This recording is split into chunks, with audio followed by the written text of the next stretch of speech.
What does the term indigeneity mean to you? When I think of indigeneity, I think of the first people to have been here. I think they have of like an old culture that's been around for quite a while and stuff.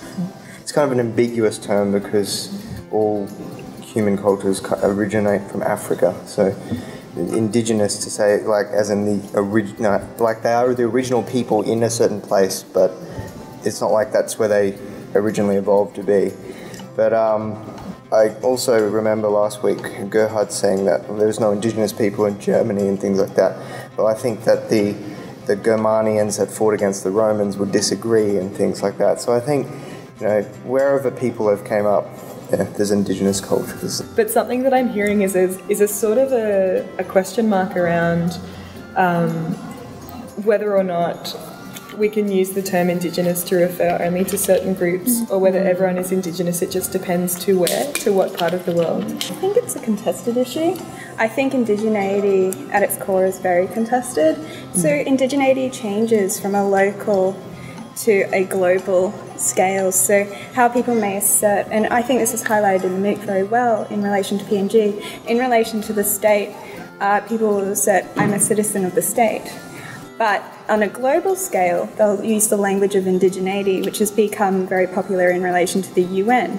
So it kind of depends on not only the political agenda, but how it's being used and how people, and it's a very dynamic notion.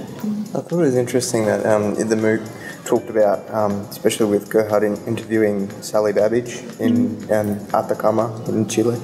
The Atacameños, there's a certain, and all over the world, in Bolivia and places like that, the word indigenous almost has negative connotations, like as you're kind of primitive and stupid, which is obviously not true, but the word has come to mean something that's less than European. It's interesting to see maybe indigeneity as having a deep connection to the land and to history and to, I guess, a cultural sense of belonging. But then you consider the people who, I guess, are recognised to be indigenous, and it's almost, they're always people who have been oppressed or, are primitive, and it's, I think that's an interesting point you make.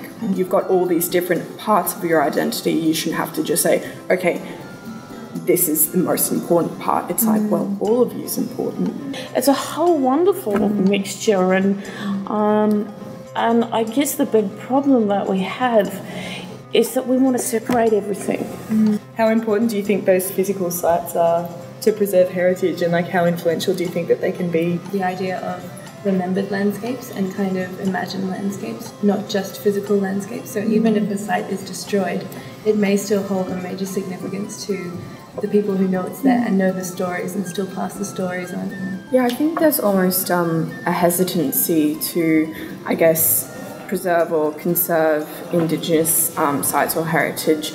A lot of people they almost think, well, how can we get them to, have a higher standard of living if we're making sure that we keep them separate? And people, they say that if we preserve these bits of culture, are we keeping these people separate and therefore keeping them behind?